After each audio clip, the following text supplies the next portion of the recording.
kinabuhian gyud. Nanarbaho ginikanan, nag-uling og nag-uma para mabuhi. Buntag sa pamaligo, bisan layo walay pili. Bakat kanding o kabaw amo mga kakauban. Bata pa ko nasayod, unsay tinuod nga kakapoy ug gutom. Pero sa akong dughan, adunay pangandoy. Maski walang wala, minagdamgo gihapon ko.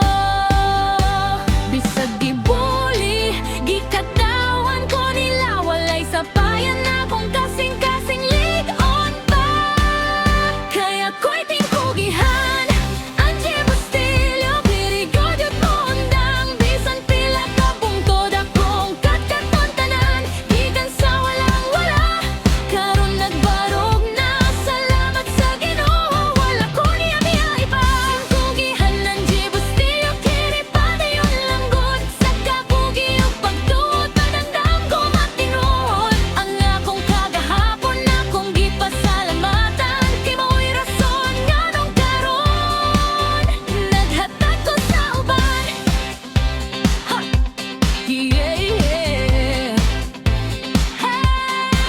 Sa eskwelahan sa una, permi ko malit. Kay layo among balay, ako ay maglakaw pila ka bungtod. Ingnak ko nila bao, gikan sa tubang nga baho. Pero was sila kabalo, unsa akong giagwantang nga tinuod. Matulog sa hapon, kapoy kaayo lawas. Ingad dayon nila, asa kagikan murag walay mga kaluway. Pero bisan ana, wala ko ni surrender. Kay sa akong damgo, dito ko mo kapit yun.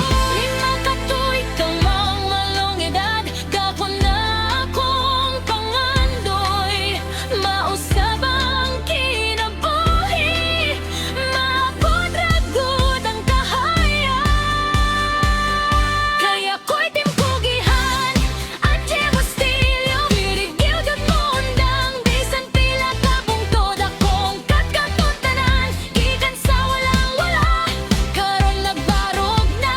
Salamat sa Ginoo, nagkuni o nila iba. Hangtod gid kuha ko ni ate Ana padulong Australia. Dito na ko nakita og manin nga itinuod niya. Akong bananga buotan akong kaubang sa tanan. Naanak ko'y trabaho, kinabuhi na himong ayahay na. Pero wala ko kalimot sa akong kagahapon. Kay kabalo ko unsay wala ikaw. Ang first pay rise na ko, gihatag sa katahan. Kay kabalo ko nga sakit sa walang wala gyud tanan. Team Kugihan, Angie Bustillo, Cleary's helping hands. Pagtabang sa uban, mao'y tinuod nga bahandi. Sa kalibutan, sa gugma o pagtuo,